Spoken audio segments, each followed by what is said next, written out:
Hello, everybody. Welcome back once again to the First Culture Podcast. My name is Jeremy. Thank you so very much for spending some time with me today on this Monday morning, the Monday Mindset Check episode. And so this will be a little bit of an interesting episode.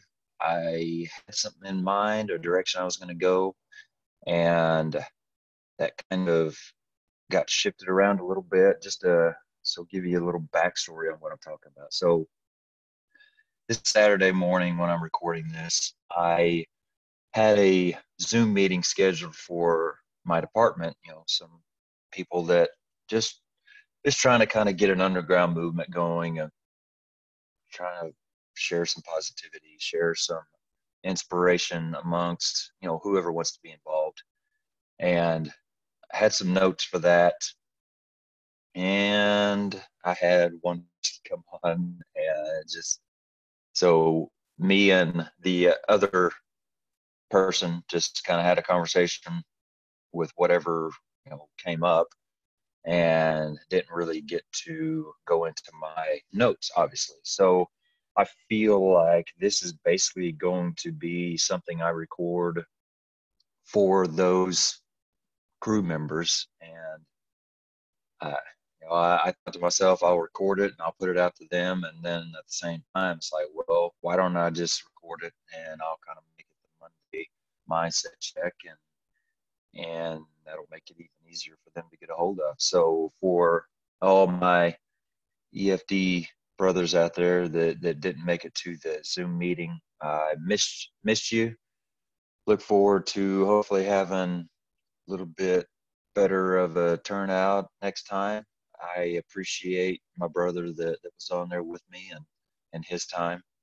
But you know, I would like to have a conversation about this. It's not going to be near as fluid and beneficial, I'm sure, since it's just me kind of talking, because it's going to be a lot of kind of self-reflection and personal conversation to do with this topic, but it's the best I can do. And so it'll be helpful, hopefully, to others around the nation or wherever you're listening to the podcast to kind of maybe put some words to some ideas that you have personally as well. And so with that, as confusing as I probably just made that, we'll get into it. But really what I was going to talk about is one of my favorite topics, culture. I just love the topic of fire service culture, and culture is so it's difficult to pinpoint. I looked up just doing a 15 minutes of research before the meeting, trying to kind of lay out what I was going to talk about, and you get online and look up the meaning of culture, and gosh, there's so much there. And it's literally nothing that I would define culture as. Culture can be used in so many different ways and so many different aspects of life. I mean, you got bacterial culture, and it's crazy. And I literally did not see anything in that definition that I would personally describe culture as. And so that's kind of where I was going to start, is ask everybody, what does culture mean to you? What does that word look like? What does that word really mean to you as far as the fire service goes? And so, to me personally, since I don't have discussion coming back, it's basically going to be me. But to me, it's just the way of life. What does your daily firehouse life look like? Are you at a firehouse that runs nonstop? From the time you get there to the time you leave, you're running calls, and you basically don't have much time for anything else. that's basically your culture. You squeeze in whatever you could squeeze in between, but you just don't have a lot of time for anything else. Are you at a station that is basically checked out, on a crew that is checked out? You don't have a lot of buy-in on training. You don't have a lot of buy-in on kind of learning anything, or whatever. If something comes up out of the ordinary, say you got a SCBA drill that the training division is pushing down, what's the response when that comes out? Is it 3/4 of the people griping and rolling their eyes and huffing around and having a bad attitude? Is it everybody? That is the culture. That is the culture of that crew. Or are you on a crew that does their best to approach every situation with a positive attitude? This whole COVID thing, it has been a true test of mental positivity. If you have allowed this whole situation to be negative, it has absolutely been a negative for you, because you have had to work to stay positive right now. For anybody out there that has stayed positive, has kind of kept the negativity and the life suckingness of this situation, I applaud you and I respect what you're doing, because it's been hard. I've been pretty honest about that several times. I have struggled quite a bit with kind of trying to keep my positivity, kind of trying to keep my drive going and all that. And so if you're somebody that hasn't really struggled with that, that's impressive. It's truly impressive. If you are somebody that struggled with it, then know that you're not alone. We are dealing with the same things. It may be different variances of the same things. It may be different levels of the same things, but we are all dealing with the same stuff. And that is the true benefit of these podcasts, not just mine, of all these different fire service related podcasts. This is the true benefit of social media. And I've been pretty vocal about how much I truly believe social media is a good thing. I think if you allow it to be a good thing, you're so much good that can come from social media. So many great, solid people that I have met virtually, with quotation marks, over social media, because of putting myself out there, that I would have never met, and stories that I would have never learned about, and all these different people that have experienced the exact same thing that I am, and all that gives me. It's truly amazing how much it has helped me and helped my story and helped my message. And I would not have any of that if it weren't for social media. I would be a disgruntled person who wanted to do good things, was not allowed to do good things. And so I let that resentment build into the point of anger and just bad attitude, and probably shooting out hateful emails and probably getting in trouble and all kinds of stuff. That's where I would be if I didn't seek out other options, if I didn't seek out other avenues, other platforms to get that out. I truly want to do good things, and if I'm not allowed to do good things somewhere, then I'm going to go somewhere else and find a different place to do it. And so social media has been that somewhere else. And so, I truly think that culture is one of the hardest things to try to work with, to try to change, especially. I like I said, I love culture. I love talking about culture, and getting into discussions about it. It's probably one of the biggest areas that I'm passionate about, but it's one of the biggest areas of frustration in my life because, you know, it kind of goes hand in hand with tradition. You know, tradition is great. I don't ever want to take away tradition from the fire service. But at the same time, are those traditions beneficial? Are those traditions so outdated that we're harming ourselves and our citizens because we want to hang on to those instead of finding better ways of doing things? And so that's kind of where, you know, like I said, I think it ties completely together with culture. If you are at a station on a crew that the culture is just complete laziness and just the term is escaping me now. I just said it, but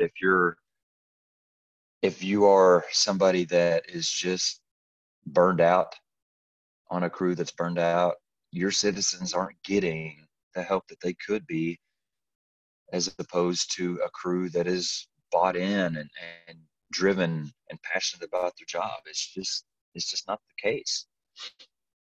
And so that, you know, a long way around was just me saying or asking you the first question of this idea is, what does culture look like to you? What does it mean to you? And so, you know, that's for me. Like I said, I know I rabbit holed the crap out of that, but to me, it's just the way of life. And so to dig even deeper is, you know, when you have a true culture, that's the way things work every day, no matter if the leadership is off or if one of your senior people is off. It doesn't matter who is there. It doesn't matter what pieces are gone or there. That's the way of life. So if you think you have a culture change and you think you have exactly everything like it should be, and you take off work and everything goes back to the way it was before you thought you had it all figured out, that's not a culture change. It's you're doing good things, but a true culture change means that things go the same, things are the same, no matter who's there. And so that, man, that's a difficult thing, because I feel like, just personally, I feel like I have made a lot of progress towards a culture shift. I've taken a lot of steps to get there, but to truly have a culture change like that, to where, you know, no matter what the day looks like, no matter who's there, who's gone, that's how things are run. I'm a long way away from that. And so it's a long, difficult process, and it takes a lot of energy. It takes a lot of focus. It takes a lot of just soul searching, character, you know, testing work. And so if it's something that you truly want, if it's something that sounds good to you, just be prepared to put a lot into it. Be prepared to be tested. Be prepared to have people talk about you negatively and all that, because it's coming. But I truly feel like it's worth it, and I will continue to fight that fight. So that was the first question. What does culture look like to you? And these, like I said, these were meant for a discussion between me and some other people. So it's a little bit awkward, but I want you at home, in the car, wherever you're at, to be thinking about this. You know, if you need to push pause and truly sit and spend some time thinking about these questions, then that's good. Write them down, because in the end, it's going to help really put words to the ideas and the thoughts you have in your head with these things. And so that was number one. Number two is, what is your vision of a perfect or a great culture? So in other words, what does the culture that you want to create look like? If you could just write out a vision of what the culture at your station was, what is it? I think that's an important thing, just like you hear people talk about a lot of, write down your goals, write down your vision, put words to it. Because if you don't put words to it, if you don't write them down, if you can't physically see them, then it's a lot harder to truly know how to do it. And so I think that's a good practice of, sitting down. Just, what does a day look like in your ideal firehouse? Does it look like, hey, we come in, we check our stuff out, we eat, we talk about the plans for the day, and we get those done, and then we're done? Is it basically the things that have to be done and nothing else?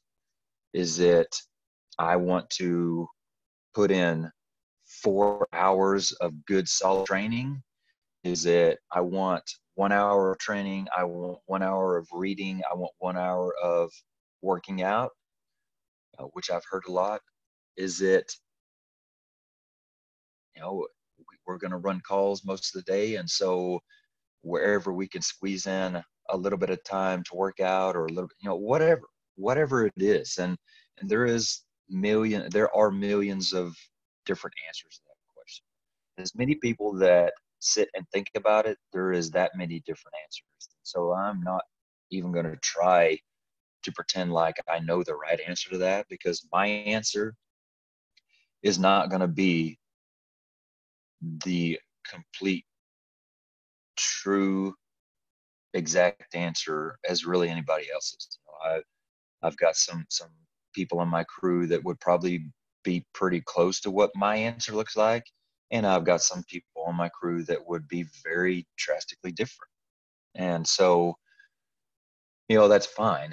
And this is a question of, obviously, more of a station officer, chief officer type question, because yeah, you can have these things in mind below that, but you can't really truly affect those changes until you're in those positions. You can have some informal input, have some informal change that you're a part of, but to truly impact this, you need that, official role. But me saying that, please don't let that deter you to do this if you are a firefighter, if you are a driver, if you are, anything below, because that's what I have done.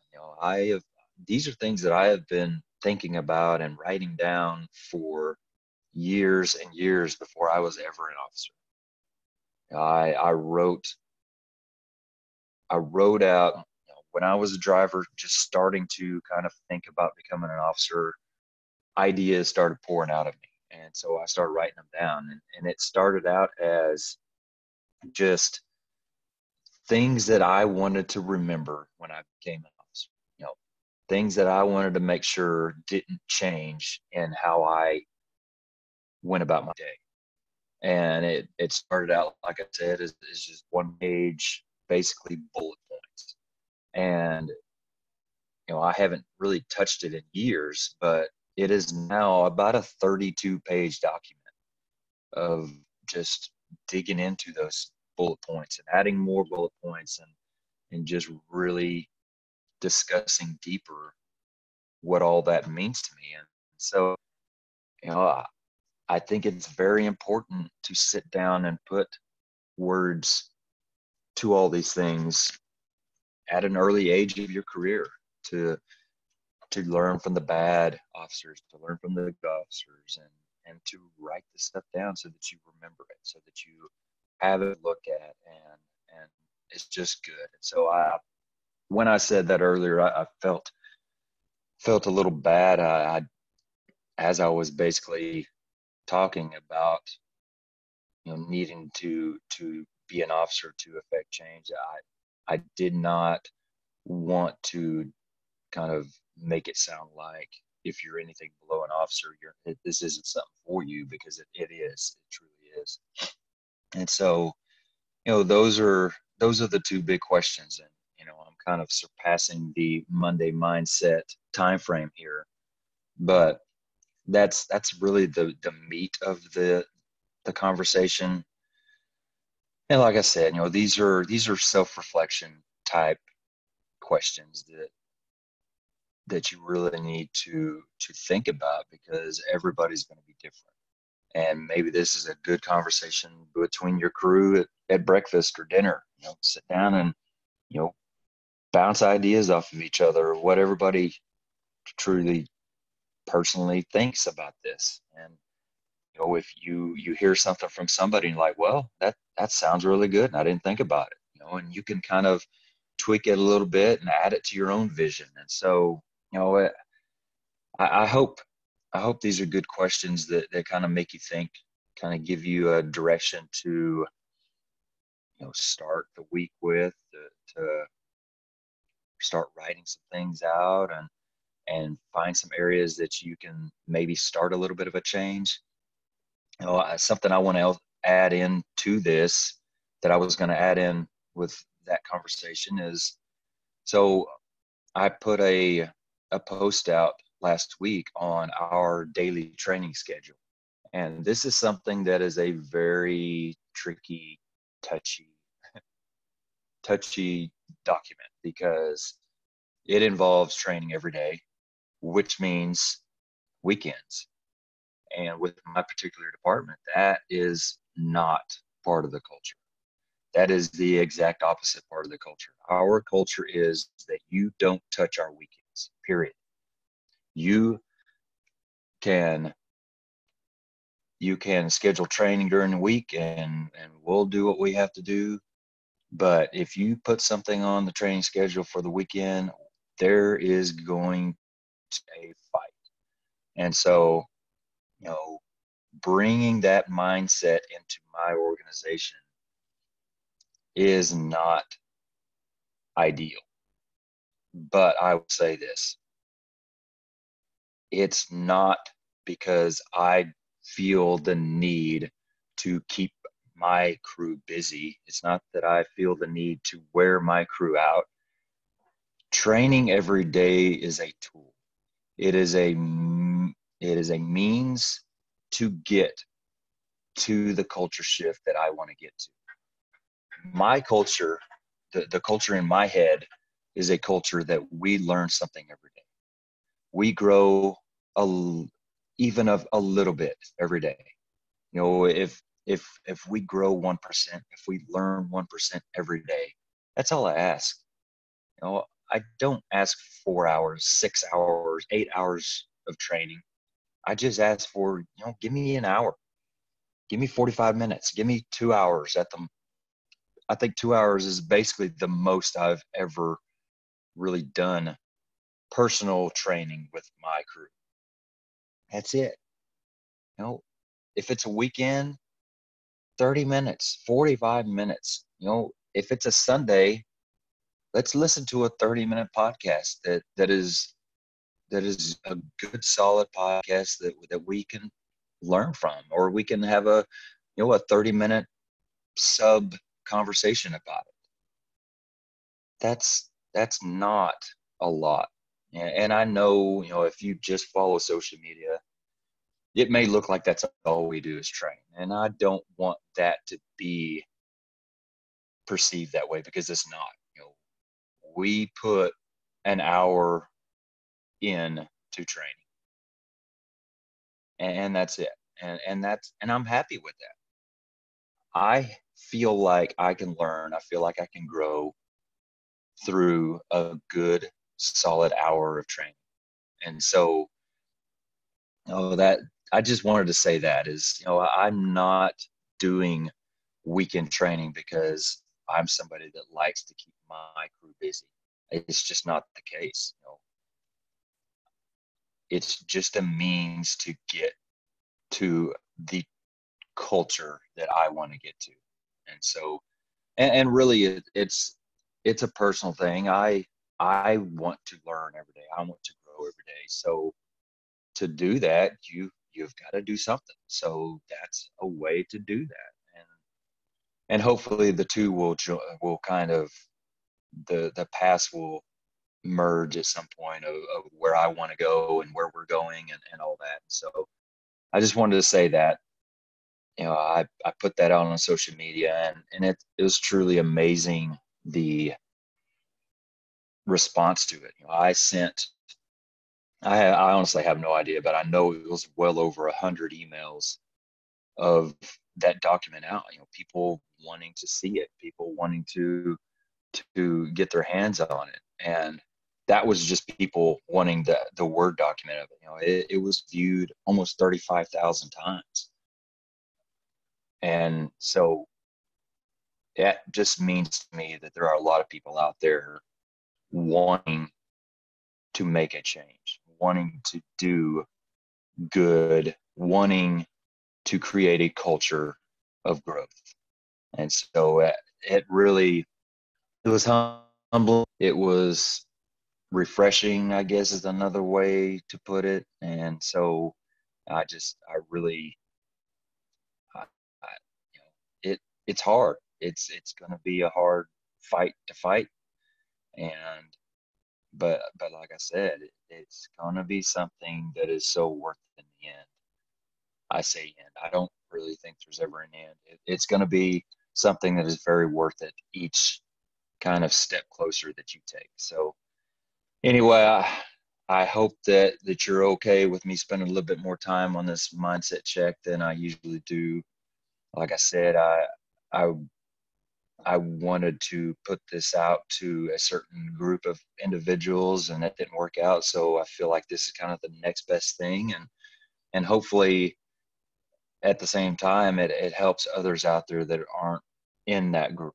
Hopefully it helps others across the nation or wherever that you're listening to really pinpoint areas that you want to change, pinpoint areas that you want to really focus on, and get after it.